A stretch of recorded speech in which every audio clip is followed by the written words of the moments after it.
नमस्कार दोस्तों, संकल्प मैथ क्लासेस में आपका स्वागत है। हम कर रहे हैं UP TET C TET special. इसमें लाभ हानि का मैं पार्ट 4 हल करा रहा हूँ। इससे पहले मैं 3 भाग आपको हल करा चुका हूँ और ये सवाल पहले किसी ना किसी यूपी टेट या सी टेट में आए हुए सवाल हैं, तो उम्मीद करता हूँ कि हो सकता है कि इससे टफ भी सवाल आएँ और इन पर आधारित ही आपको सवाल मिल जाए। एक घोड़े को 20,000 रुपये में बेचने पर 25% का लाभ होता है। यदि उसे 40% लाभ पर बेचा जाता है तो घोड़ा कितने रुपये में बिकता है।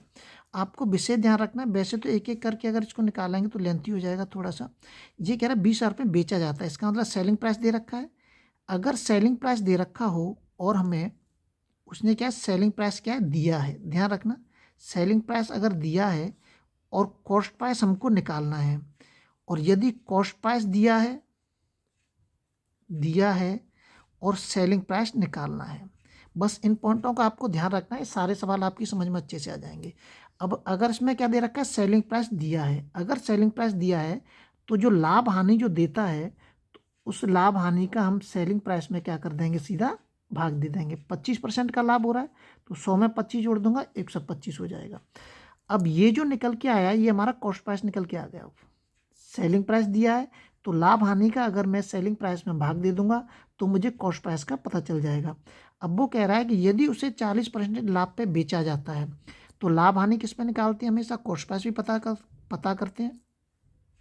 तो ये आ गया हमारा कॉस्ट प्राइस। तो इस कॉस्ट प्राइस के अंदर अगर मैं सीधा 140 का 140 कैसे होगी, लाभ कह रहा है इसलिए मैं 100 में इसको जोड़ दूंगा। तो 140 का सीधा आप इसमें गुणा कर देंगे तो आपको उत्तर आसानी से मिल जाएगा। देखिए 25 पंजे 125 और 25 अट्ठे 200 और 5 से इसको काट दीजिए, 5 दूनी 10 और 5 अट्ठे 40।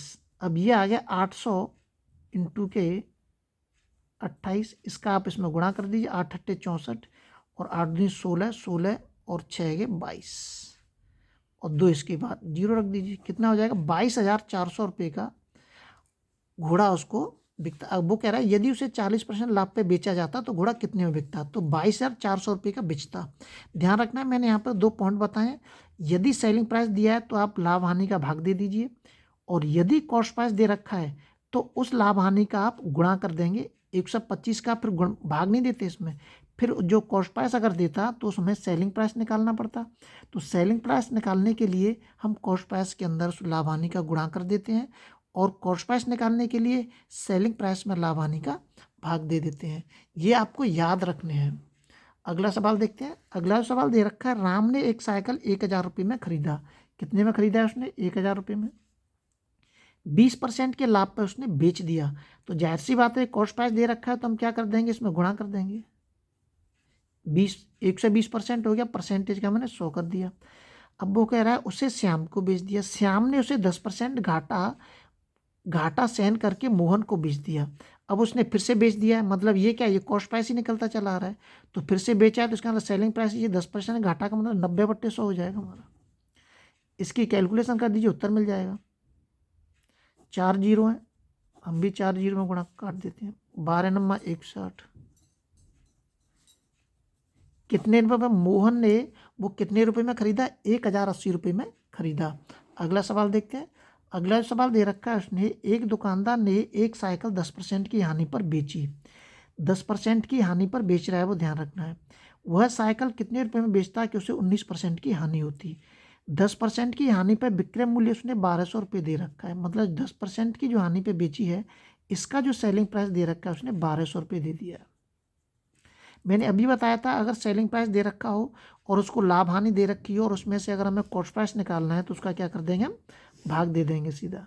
तो 90 का भाग दे दीजिए इसमें, 100 में से 10 घटा दीजिए इसको और 90 का भाग दे दीजिए। अब ये निकल के आ गया आपका कॉस्ट प्राइस।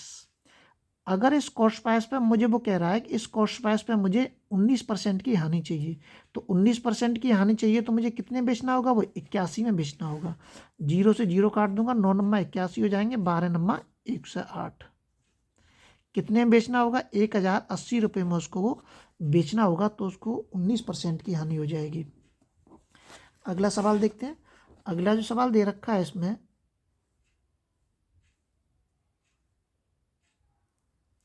एक व्यक्ति ने अपनी गाड़ी 35% के लाभ पर 15,000 रुपये में बेच दिया। 15,000 रुपये बेच रहा है, ध्यान रखना 15,000 रुपये में वो बेच रहा है। अब मैं सेलिंग प्राइस में से क्या निकालना है, कॉस्ट प्राइस निकालना है। तो मैं इस 135 का इसके अंदर क्या कर दूंगा, भाग दे दूंगा। तो अब मुझे कॉस्ट प्राइस पता चल गया, मतलब क्रय मूल्य पता चल गया। वह उसे कितने रुपए में बेचे कि 10% की हानि हो। अब लाभ हानि मुझे किस में पता चलता है, हमेशा कॉस्ट प्राइस में पता चलता है।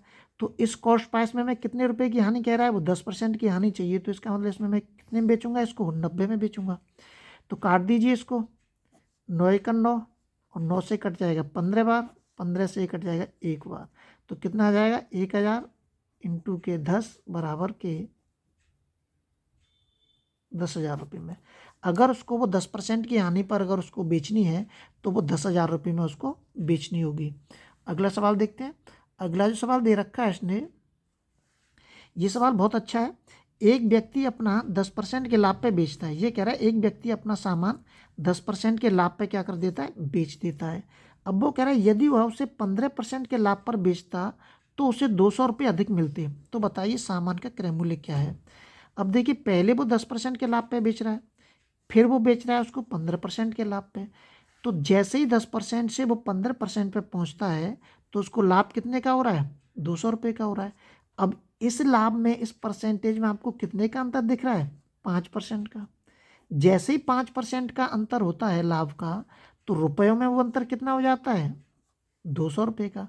5% बराबर के 200 रुपये, तो 5 × 5 और 5 × 20, 40 रुपये। इस 5 का मैंने इसमें भाग दे दिया, 40 रुपये।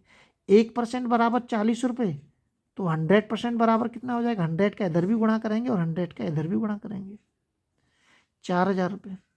ये आपका कॉस्ट प्राइस आ गया। अगले वीडियो में आपसे फिर मिलते हैं। जब तक आप अपने लेवल पर वीडियो को शेयर और सब्सक्राइब जरूर करें ताकि लगातार आपके पास नोटिफिकेशन प्राप्त होता रहे।